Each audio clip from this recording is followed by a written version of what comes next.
matapeli wanaume kama mnaongea basi. Sisi tuna uchungu na wale watoto. Sisi tuna uchungu, siseme fidia. Umenipandisha hasira, usiseme fidia kabisa. Sasa usikie niongee sasa. Nataka tulipe fidia. What is fidia? What is fidia? Roho ya mwanangu niongee sasa. Roho ya mwanangu ataruhusiwa unaogopa kupostiwa.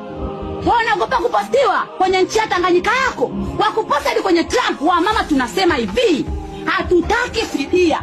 Hatutaki maridhiano. Tunataka serikali ya Samia iondoke madarakani. Yaani tunataka CCM iondoke na Samia, watu waondoke wote. Na kama kuhukumiwa, wahukumiwe kifo kama walivyo watoto wetu.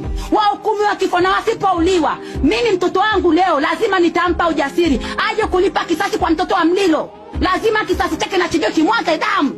Lazima wapate machungu tuliopata sisi. Lazima kilio na majumbani kwao. Lazima misiba ifike majumbani kwao. Lazima walie wake zao walio kama tulivolia.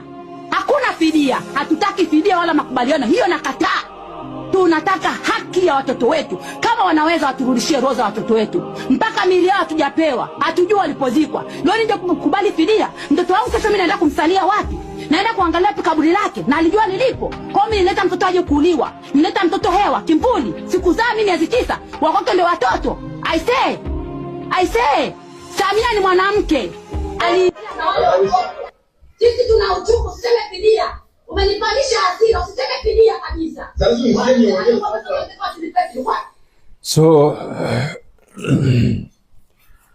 guys,